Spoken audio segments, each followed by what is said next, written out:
In our last lesson, we covered what a relation was. And I had a couple students mention a function, and we're going to cover that stuff in this lesson. So, a relation is a list of ordered pairs. From a relation, we can write out our domain and our range. We have a bunch of different ways of expressing those. We can use a mapping diagram, we can use a table, we can show it in a graph, and we can even look at it in an equation. For today, we are going to look at what a function is and how that is a relation, what kind of relation that is. All right. That's a very specific kind of relation. So let us start the notes. Now, this set of notes is going to be a little different than the last few sets that we've been using. This is called Cornell style notes. This is what the Avid department uses, and it's awesome. I like it quite a bit. It starts us off with, or we're going to start off with an essential question. And by the end of these notes, we will be able to answer those questions. Okay, this one has two questions in it. And so by the end of these notes, we will be able to answer these questions. Okay, our first essential question is going to be, how can I determine if a relation is a function? So how, oops, on the wrong page here. How can I determine if a relation is a function? Okay, and that was not going to be too difficult, and many of you are familiar with that. We'll spend a little bit of time on that, and then we'll move on to follow to find our the answer to our next question. And that next question is, how can I evaluate an expression using function notation?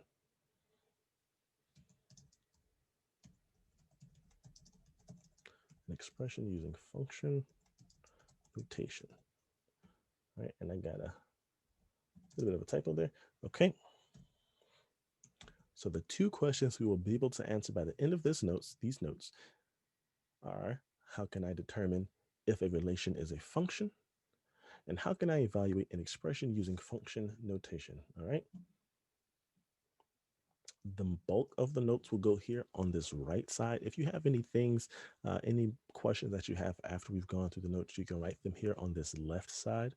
Or if you have any like peculiar insights or little tips that you think of to help you remember, you can also write that on this left side. Okay. So let us begin. I'm going to write in orange. Oh, I don't want to keep that black actually. So here, our first bit, we are going to figure out what a function is. And a function is a relation where each element of the domain, if you remember our domains we've been doing in blue, I'll keep that, of the domain is paired with only one element of our range, one element of our range. So what this means in some words is that our x values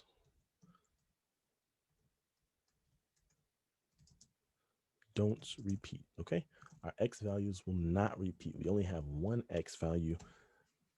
When we only have one x value, that thing is a function. So each x goes with one y.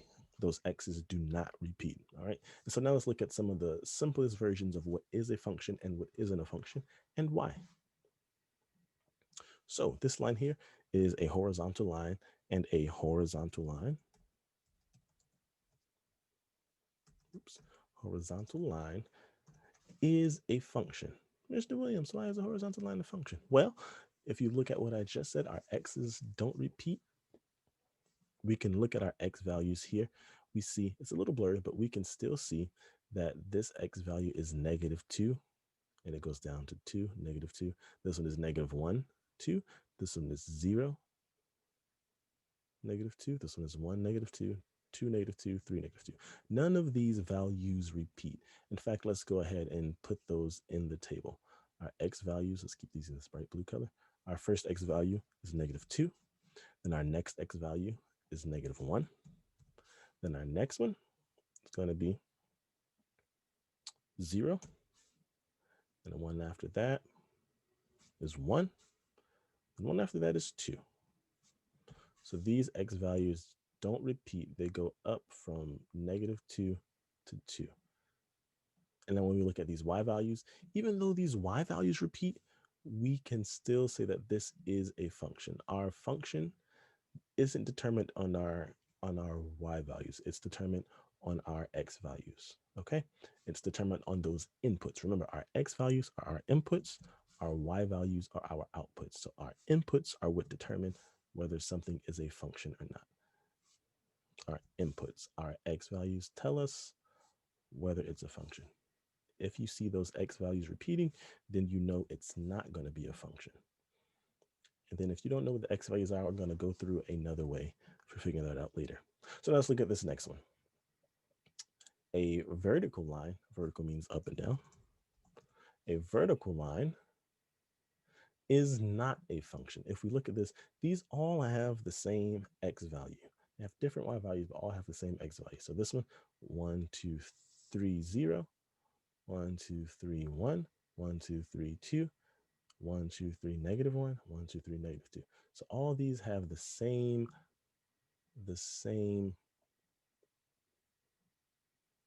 x value, the same x value of 3. All right. And since they all have the same x value, these things are not a function. A vertical line is not a function. It will never be a function because that x value is constantly repeated. That x value is constantly repeated. All right.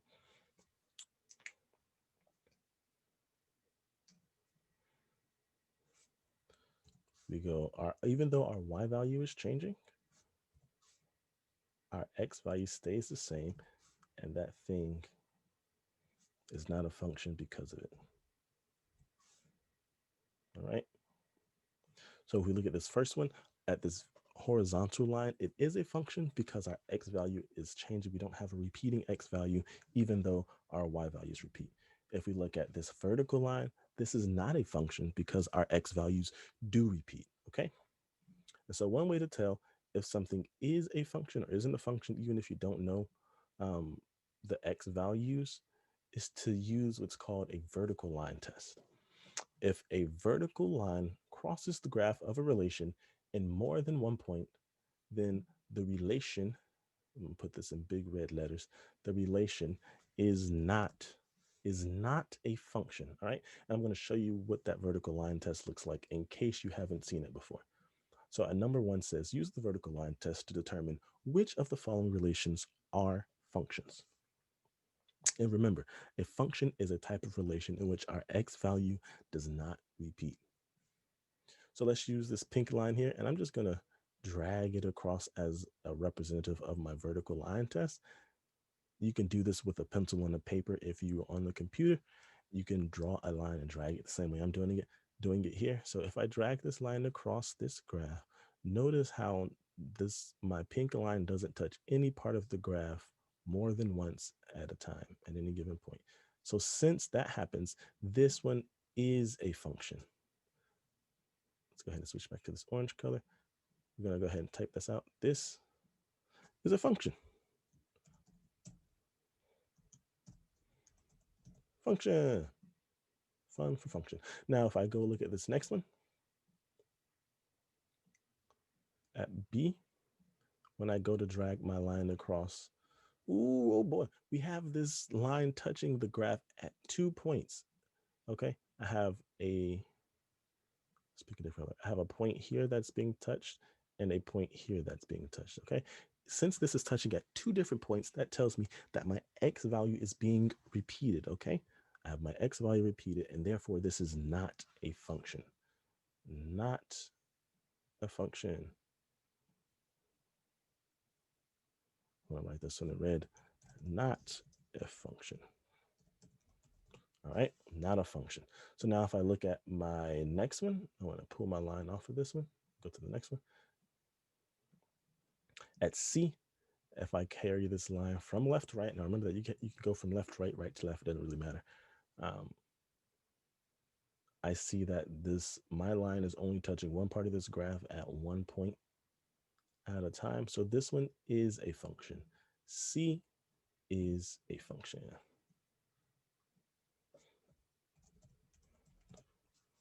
And now let's look at D. D, if I carry my line through this, oh boy, we see right off that this is not a function. We see it touching in more than one point at a time. I see it touching here, and I see it touching here. So since it's touching 2 points at once, um, this one is not a function. Okay, not a function. If it touches more than 1 point, so all of these, if it wasn't a function, it touched 2 points. If it touches 3 points, 4 points, 5 points, anything more than 1 point, it's not going to be a function. Okay. Now we can also determine what a function is looking at a mapping diagram. So they give us some points here. We're going to put these points in a mapping diagram. So I'm actually going to go ahead and it has X and Y already written. So I just have to write input here, right next to my X. And then here, I'm going to do blue as my output, I believe. Or was it? Oh, no, I got it backwards. Green is my output, blue is my input. So this should be output. I like to try and keep the colors similar. So that way it makes more sense. All right, so blue is my input, X is my input, Y is my output. So looking at these things, I know what my X coordinate pair is. It's going to be the first one in each of these ordered pairs. I'm just going to type those out in here. I've got, oops, I've got 1. And actually, when you type out mapping diagrams, you're going to make sure you're typing them in order of least to greatest. So I'm going to start with -2 at -2, and now I'm going to put 0, and then I have 1. I'm going to write these in least to greatest. And remember, when we write these, we don't write repeating values. Luckily, we don't have any in this one, but just as a little bit of just a pro tip. And so when I write my output, I have 3, 4, oops, 4, and 5. So when you're doing mapping diagrams, as we did in the classwork and in the notes, we're going to draw some arrows to them. All right, let's use yellow. Our arrows are going to go from the input to its corresponding output. So my -2, that goes with my output of a 3. My 0 goes with the output of a 4. Ooh, that's a little bit crooked. And then my 1 goes with the output of a 5. Now looking at this, I can tell that this relation is going to be a function because only one arrow goes from each value. So only one arrow. I'm actually going to change the color of this. It's going to be bright red. Actually, I don't want red. I want orange. Only one arrow from each value.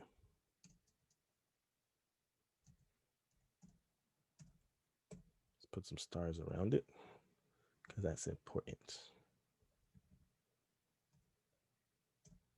Only one arrow from each value. Okay, and that goes for both of those, mainly for our inputs. Our input only goes to one output. So now let's go ahead and put these into our table, our XY table. I'm going to go -2. Ooh, that's my Y color. Let's change that back to blue.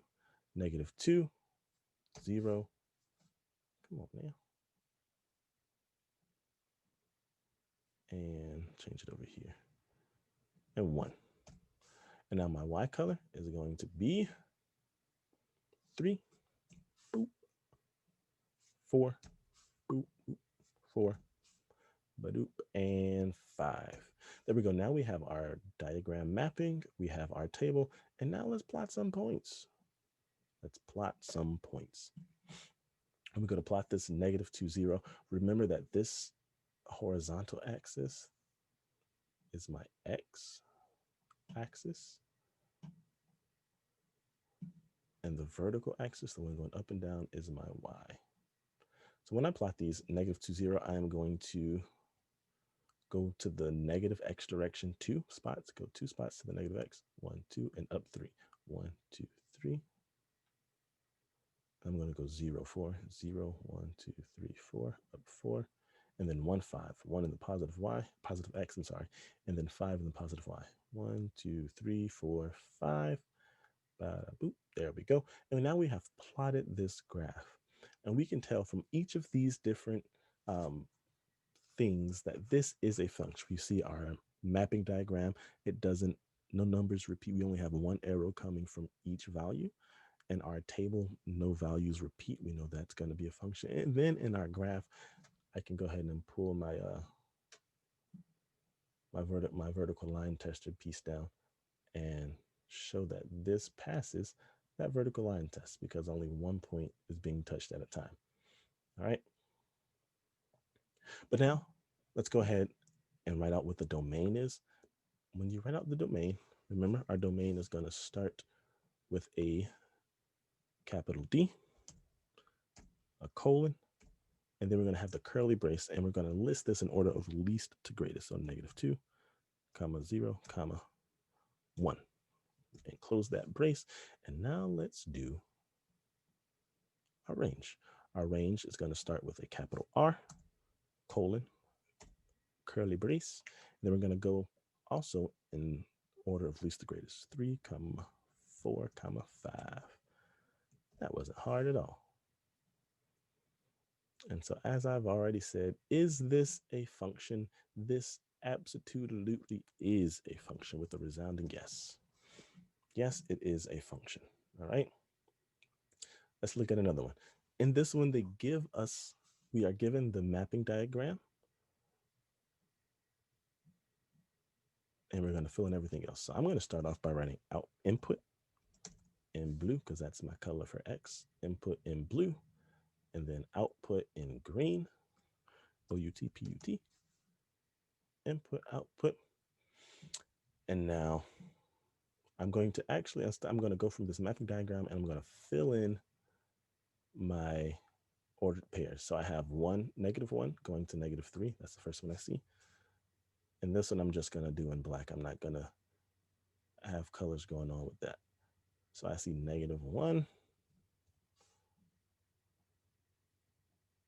going to -3.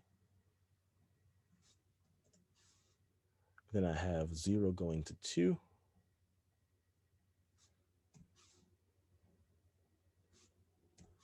And then I have, oh snap, I got a 0 going to a 5. Oh, wink, wink, nudge, nudge.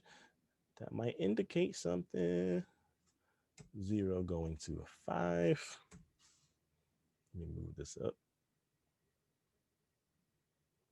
And then finally, I have 3 going to 4. All right. And that there I have my table filled out. Now I'm going to fill out I have my ordered pairs filled out. And I'm going to fill out my table. And I'm actually going to attempt to just draw these so I don't take as much time. -1, 0, 0. Oh, there goes another hint there. 3. And then I have -3, 2, 5, and 4. And now I'm going to plot these, okay? I don't really need to plot them to figure out if they're a function, but just so we cover all of our bases, let's plot them. -1, 3, so -1. Oh, -3, -1, -3, 1, 1, 2, 3, and then 0, 2, 0, 1, 2, and then 0, 5, 1, 2, 3, 4, 5. That's a big one, right? I'll make that one big. And then 3, 4, 1, 2, 3, 1, 2, 3, 4. And then my domain, this one I will do my colors with. Domain is going to be capital D, curly bracket, -1, comma 0, comma 3. And then we also have the range, which is going to be blue. I mean, not blue, green, capital R, semicolon, or not semicolon, regular colon. Oh, why is that blue? It should be green. All right. We have -3, comma 2, comma 4, comma 5. And I'm actually going to put this underneath it so that way it didn't run into space. Is this a function? By now, after doing all of those different things, we should know with a resounding no. No, no, no, no, no. This is not a function. No, this is not a function. We have x values that repeat.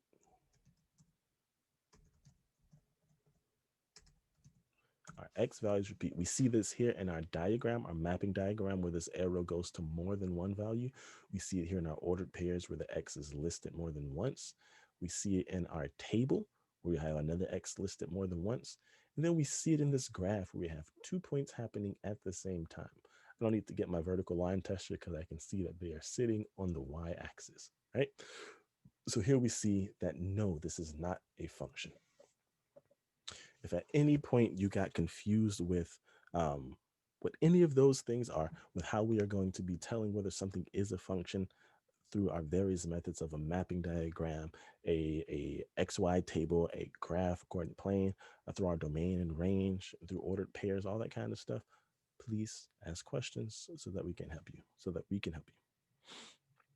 And now we're going to switch gears a little bit and not try, we are definitely going to answer that second question, which was, if you look back up here, how can I evaluate an expression using function notation?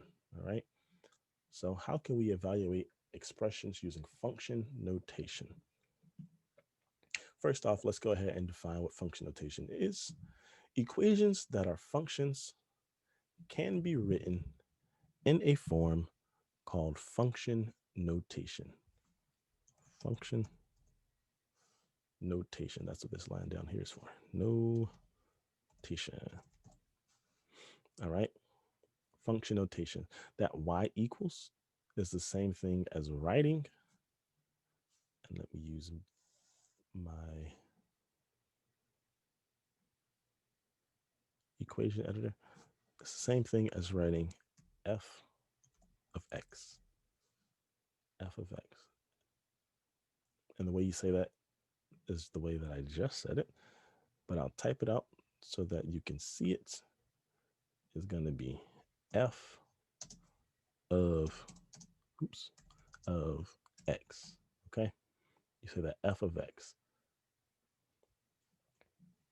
So this number 4, f of x equals 3x minus y. In the past, you may have written that as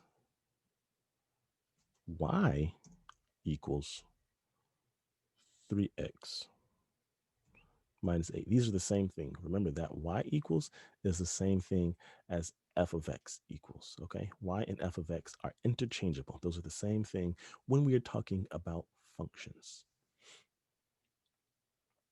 So when we want to solve this, when we want to get a value for this f of x for our y, we're going to take whatever we see, like we see this f of 2. That's how we say this one. And you see how this says f of x and this says 2. We have x in this equation, but we don't have anything written here yet. And if you take a wild guess, I bet you could probably get it right. We're going to write this as f of 2. We're going to substitute that x in for this 2, or substitute the 2 in for the x. So f of 2, we're going to write that as 3 2 of 2 minus 8. And then we can go ahead and solve that. All right. 3 times 2 is going to give me 6. 6 minus 8 is going to give me negative 2. All right. And if I did that math too quick for you, can go ahead and type that into a calculator. You'll get the same answer. And so now let's look at this portion here. F of negative 3. This negative 3 is in the same spot that our x was. And so we're going to replace that x with this negative 3 and rewrite it with that filled in. So f of negative 3 is going to be 3 times negative 3 with that negative 3 in that same spot of the x minus 8. So 3 times negative 3 is going to give me a negative 9 minus 8. A negative 9 minus 8 is going to give me 17, or negative 17, excuse me. So our f is the name of the function. It could be h, q, p, t, any of those things. Our x is the variable we used in the function. That could also be anything. It could be p of q, h of r, any of those things. F of x is probably one of the most common ones. The x is the input, and f of x is the output. All right. So I just put in 2 and I just put in -3. Let's see if I can change the color on these 2 bits. Oops. Oh, I don't want to do that. That's the fill. Ooh, bad mistake. All right, let's make that and cancel that fill. Okay. So our input for this first one was this 2, and our output was -2. I'll go ahead and write that out. And I'll actually circle it. So input is 2, and then our output, which is our y, was -2. Okay, so this was our output, and this was our input. Same thing for that -3. Our input was this -3, and our output was this 17, this -17. All right. So with function notation, our f of x is taking the place of y when we're dealing with functions. Um, f just tells us the name of the function. X tells us that x is the variable that we're using, and we can just substitute uh, our different inputs for x in the equation. So let's look at this some more. G of t equals -16 squared plus 68t plus 2. So g here is the name of our function. G is the name. Let me actually use the equation editor so it looks right. G is the name of our function. X is the variable used. Oh, no, not in this one. T is the variable used in our function. T is the input. And G of t is the output.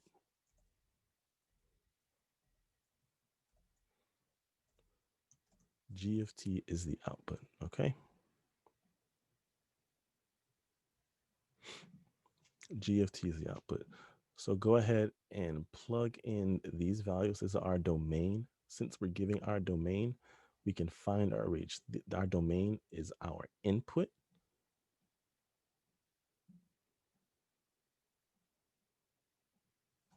Is our input.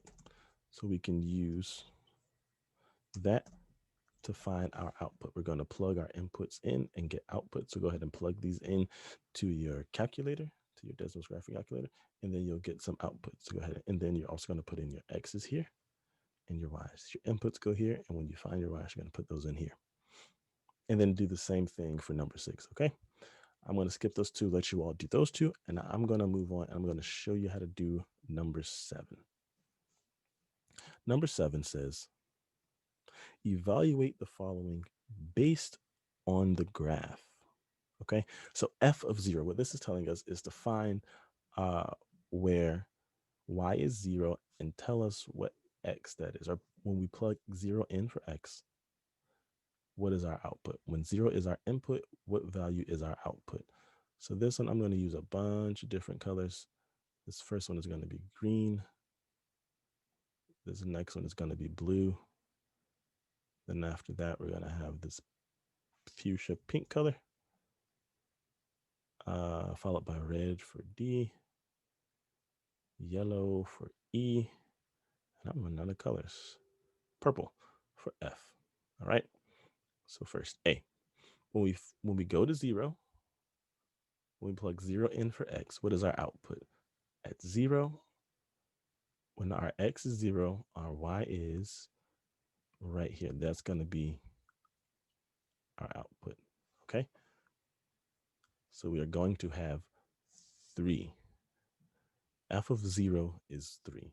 When our input is 0, our output is 3. All right, so let's look at B. When our input is 1, what is our output? So I'm going to find 1 on my x-axis, and then, oh, here goes my output right there.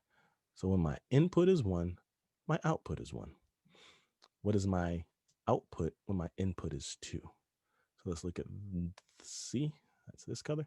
So I'm going to find 2 on my graph on my x-axis, my input, and then I'm going to look to where it crosses. There we go. When I have 2 as my input, I have -1 as my output. And now let's look at D. When I have 3 as my input, what is my output? So in case you don't know what my thought process is, I'm finding 3 as my x value because my x value is my input. And then I'm going to look for where my graph crosses my input. So this graph for 3, which is my input, the graph, which is this burgundy line, crosses 3 down here at -3. And so when I put 3 into the graph, I get -3 out. All right. -3 is what I get as my output. So for E, let's go ahead and find -1. Actually, I want you all to do E and F. Okay. So before you turn this one in, go ahead and finish up 5, do 6, and then do E and F. All right. So in case it's confusing, f of x is the same thing. F of x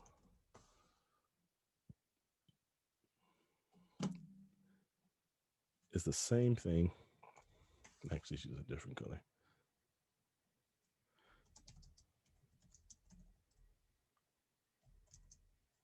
As saying y equals, or the same thing as saying y. All right. So when you're looking at this graph, the way you're thinking about this graph is going to be, what is y when x is whatever is inputted? So when x equals whatever it is in the what's listed, when x is that, what is y? Okay, keep that in mind as you answer those last two. Okay.